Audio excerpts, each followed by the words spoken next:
Hello everyone, I'm Sleepy Sloth.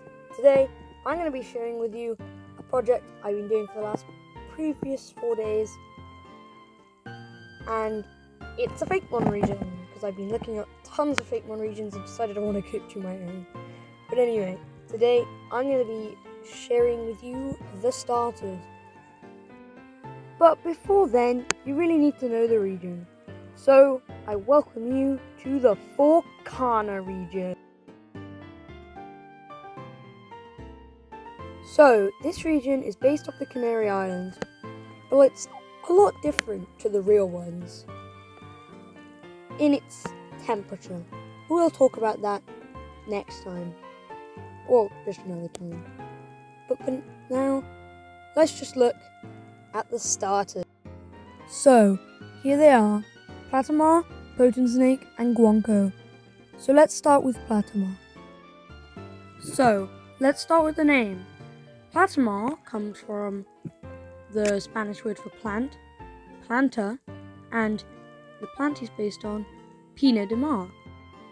It also partially comes from a little joke because my sister thinks he looks like a platypus. Anyway, he is a Canarian shrew, which is an endangered animal in the Canary Islands.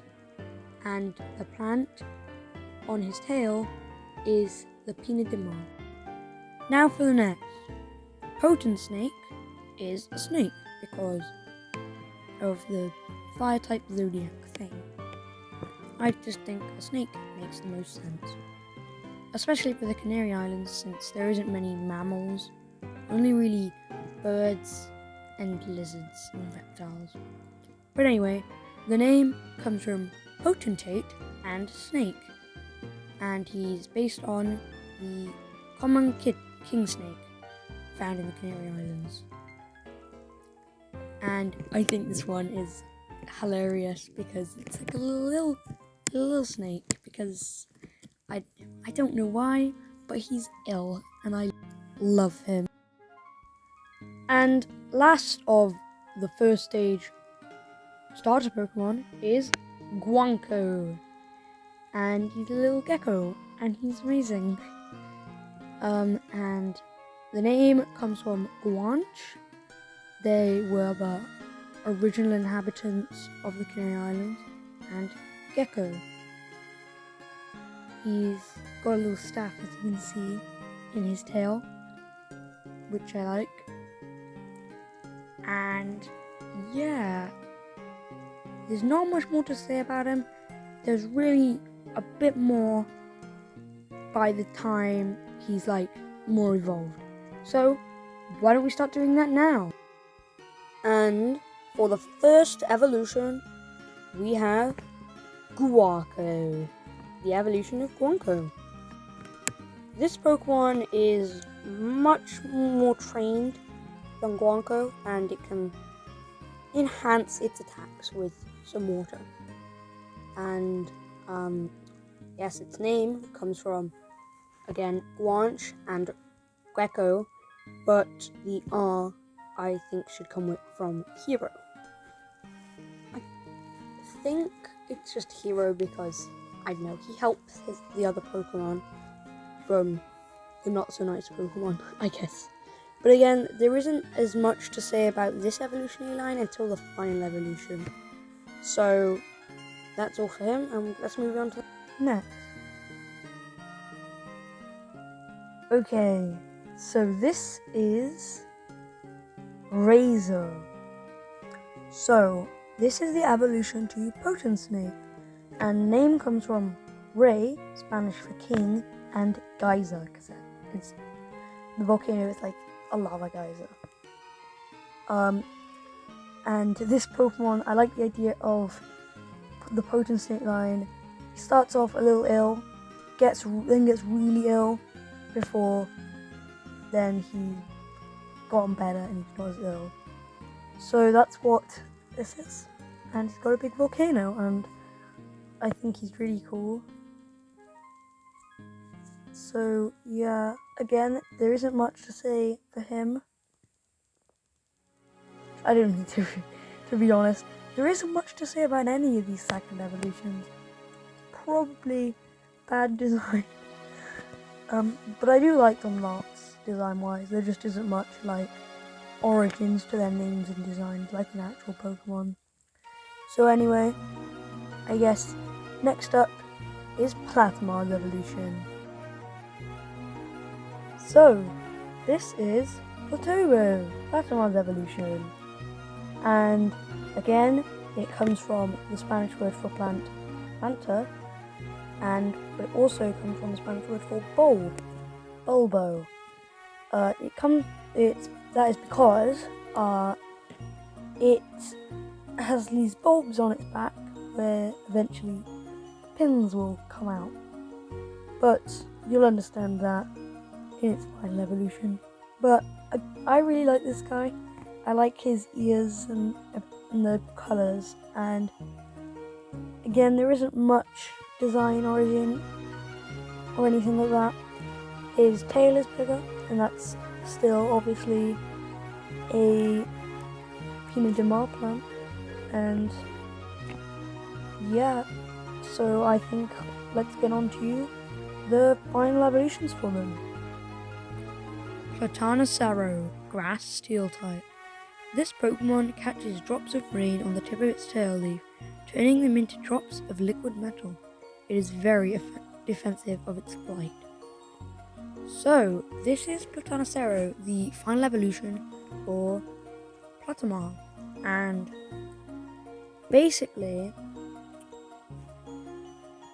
it is grass steel type because I wanted to make each starter final evolution have a unique type for that starter. The only exception to this, I think, is the final evolution for Potion Snake, because I know that is already taken by Incineroar. But the other two, I'm pretty sure I've got them unique. But anyway, I really like the design of this one. And yes, its name, Plutonicero. It is, again, planta, the Spanish word for plant, Pinot de Mar, and acero, the Spanish word for metal or steel. I think it was steel, actually. But yeah. A flight is a word for a group of shrews. So that is it. Now, moving on. Emperuption, fire dark type. These Pokemon grew up fearing hurting others with its uncontrolled lava streams. As such, these Pokemon seclude themselves and are aggressive to keep people away, although they really just don't want anyone hurt. So, this is Emperuption, the fire dark type, and as I was saying, I wanted to make them all unique, but dark just really does fit this Pokemon better than some other types. So yes, fire dark type. And I know it is taking you by Incineroar, but I really like this Pokemon design. This was the first final evolution I did, and it came about when I was trying to make the first evolution to Potion Snake. But yeah, that failed, and I got Emperuption, and he has a little lava crown, and he's covered in thing. But now volcanoes, but now he has control over his lava streams and such. And obviously his name comes from Emperor and Eruption. So, finally, the last Pokemon for today. Kweptor, water fighting type. Legend states that this Pokemon helped the ancient warriors of the Forcana region leave to explore the unyet charted world, and in return the warriors gifted these Pokemon with their immense knowledge of weaponry and battle, though they are not as good. So that's Kweptor. Obviously the name comes from Guanch and reptile, and I like the idea of at least a variant of the Guanches being real in the Pokemon world. I don't know. And they taught them about the weaponry and stuff. And oh, and I forgot to mention this, but it's about this Pokemon and its pre-evolution, Guanco. They both have the alchemy symbol for salt water on their cloak. So that's all the Pokemon. But what do you think? And which star would you pick? Let me know in the comment section below. And if you enjoyed, why not subscribe? Because I'll definitely be doing more of these. And if you want to watch, I'll be streaming on Monday at around 5 PM UK time. So if you can come and watch, that'd be great. So see you then, and goodbye.